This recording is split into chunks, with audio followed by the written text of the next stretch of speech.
Telangana BJP parliament అభ్యర్థుల సమావేశం కొనసాగుతూనే ఉంది. కిషన్ రెడ్డి, సునీల్ బన్సాల్, చంద్రశేఖర్ తివారీ ఆధ్వర్యంలో ఈ భేటీ కొనసాగుతోంది. కొత్తగా పార్టీలో చేరిన నాయకులకు, కార్యకర్తలకు మధ్య గ్యాప్ వచ్చిందని గుర్తించింది అధిష్టానం. అందరూ కలిసికట్టుగా ముందుకు వెళ్లాలని అభ్యర్థులకు సూచించారు. అభ్యర్థులతో 1-to-1 సమావేశం ఏర్పాటు చేశారు. ప్రతి అభ్యర్థితో మాట్లాడుతున్నారు రాష్ట్ర వ్యవహారాల ఇన్ఛార్జ్ సునీల్ బన్సాల్. క్యాడర్ తమకు సహకరించడం లేదని చెప్పారు కొంతమంది నేతలు. ఇక ఇదే అంశానికి సంబంధించి మరింత సమాచారం మా ప్రతినిధి రాజు అందిస్తారు. రాజు, చెప్పండి. లవణ్య, బీజేపీ రాష్ట్ర కార్యాలయంలో ఈ రోజు కీలకమైన సమావేశం జరుగుతా ఉంది. ముఖ్యంగా పార్లమెంటు నియోజకవర్గాల్లో పోటీ చేసే అభ్యర్థులు అంటే 15 నియోజకవర్గాలకు సంబంధించినటువంటి అభ్యర్థులతో ప్రత్యేకంగా 1-to-1 సమావేశాలు నిర్వహిస్తా ఉన్నారు. ముఖ్యంగా మెజారిటీ సీట్లు ఇటీవల ఇతర పార్టీల నుంచి బీజేపీ పార్టీలో చేరిన వారికే కట్టబెట్టారని చెప్పేసి కూడా క్యాడర్ కూడా కొంతవరకు అంటే ఇంట్రెస్ట్ చూపించడం లేదు, దూరంగా ఉంటూ ఉన్నారు పార్టీ కార్యక్రమాలకు.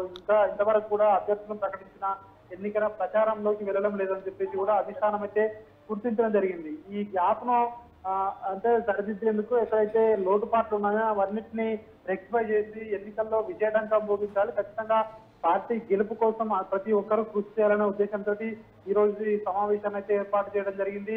ముఖ్యంగా అభ్యర్థులతో 1-to-1 సమావేశం అయితే నిర్వహిస్తా ఉన్నారు రాష్ట్ర వ్యవహారాల ఇన్ఛార్జి సునీల్ బన్సాల్ తో పాటు అదేవిధంగా కేంద్ర మంత్రి రాష్ట్ర అధ్యక్షులుగా ఉన్నటువంటి కిషన్ రెడ్డి, అదేవిధంగా తివారీ, వీళ్ళు ముగ్గురు కూడా ప్రత్యేకంగా 1-to-1 సమావేశాలు నిర్వహిస్తా ఉన్నారు. నియోజకవర్గంలో ఉన్నటువంటి సమస్యలు, అదేవిధంగా పార్టీ నుంచి వీళ్ళకు కావాల్సినటువంటి ఎట్లాంటి ఇంకా ఎక్స్పెక్ట్ చేస్తా ఉన్నారు పార్టీ నుంచి ఏ విధమైనటువంటి అని చెప్పేసి కూడా వాళ్ళకి అంటే ప్రతి అంశాన్ని కూడా వాళ్ళని అడుగుతున్నట్టుగా కూడా తెలుస్తా ఉంది. వారికి అంటే ఫీడ్బ్యాక్ అంటే కేంద్ర ప్రభుత్వానికి అంటే కేంద్ర పార్టీకి వచ్చినటువంటి ఫీడ్బ్యాక్, నియోజకవర్గంలో ఉన్న ప్రస్తుత పరిస్థితి, వీటన్నిటిపై కూడా అభ్యర్థులకు సూచనలు, సలహాలు ఇస్తా ఉన్నారు. ఎన్నికల్లో ఎట్లాంటి వ్యూహంతో ముందుకెళ్లాలనే దానిపై కూడా ప్రత్యేకంగా ఈ యొక్క సమావేశంలో వాళ్ళకు చెప్తా ఉన్న పరిస్థితి కనిపిస్తా ఉంది. ముఖ్యంగా ఎక్కడైతే గ్యాప్ వచ్చిందో క్యాడర్ కు అందరినీ సమన్వయం చేసుకుని ముందుకు వెళ్ళాలి అని చెప్పేసి కూడా వాళ్ళకి చెప్తా ఉన్న పరిస్థితి కనిపిస్తా ఉంది. దీంతో పాటు కాంగ్రెస్ ప్రకటించినటువంటి 6 గ్యారంటీలు ఏవైతే ఉన్నాయో 100 రోజుల్లో పూర్తి చేస్తాము, ప్రతి ఒక్కరికి అందిస్తామని చెప్పేసి అవన్నిటినీ కూడా ఎంతవరకు అమలు అయ్యాయని చెప్పేసి కూడా దానిపై కాన్సన్ట్రేషన్ చేయాలి, ఖచ్చితంగా ప్రజలకు వివరించాలని చెప్పేసి కూడా ఇటు పార్లమెంట్ అభ్యర్థులకైతే బీజేపీ కేంద్రం నుంచి వచ్చిన కీలక నేతలైతే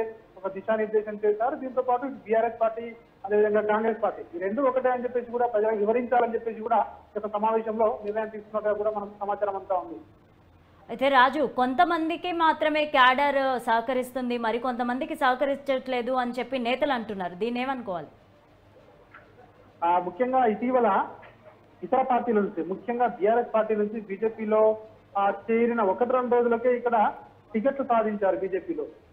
ముఖ్యంగా ఇక్కడ చాలా సంవత్సరాల నుంచి కూడా ఎవరైతే పార్టీని నమ్ముకుని ఉన్నారో, టికెట్ ఆశించారో వాళ్ళందరూ భంగపాటుకు గురయ్యారని చెప్పేసి కూడా ఇది క్యాడర్ భావిస్తా ఉన్న పరిస్థితి నెలకొని ఉంది. ముఖ్యంగా మనం చూసినట్టయితే నల్గొండ నియోజకవర్గంలో సైదిరెడ్డి, మహబూబాబాద్ లో సీతారాం నాయక్ కు టికెట్ ఇచ్చారు, నాగర్ కర్నూలులో భరత్ కు టికెట్ ఇచ్చారు, అదేవిధంగా హైదరాబాద్ లో మాధవీలతకు టికెట్ ఇచ్చారు, జహీరాబాద్ లో బీబీ పాటిల్ కి ఇచ్చారు, పెద్దపల్లి నుంచి గోమాస శ్రీనివాస్, ఆదిలాబాద్ నుంచి నాగేష్. అంటే వీళ్ళందరూ కూడా ఇతర పార్టీల నుంచి వచ్చిన 1-2 రోజుల్లోనే వీళ్ళకి ఇక్కడ టికెట్ ఖరారయ్యాయి. అంటే ఇక్కడ ఉన్నటువంటి క్యాడర్ ఎవరైతే ఉన్నారో వాళ్ళు ప్రచారంలో కానీ, అదేవిధంగా ఈ నేతలతో, ముఖ్య నేతలతో కానీ, పార్లమెంట్ అభ్యర్థులతో కానీ దూరంగా ఉంటారని చెప్పేసి కూడా ఉన్నారని చెప్పేసి కూడా అటు అధిష్టానానికి, అదేవిధంగా ఇక్కడ రాష్ట్ర నాయకత్వానికి కూడా ఏదైతే సమాచారం వచ్చిందో దాన్ని రెక్టిఫై చేసేందుకు, గ్యాప్ ను పూరించేందుకు ప్రత్యేకంగా ఈ రోజు సమావేశంలో అయితే వీళ్ళందరికీ కూడా ఒక దిశానిర్దేశం అయితే చేస్తా ఉన్న పరిస్థితి కనిపిస్తా ఉంది.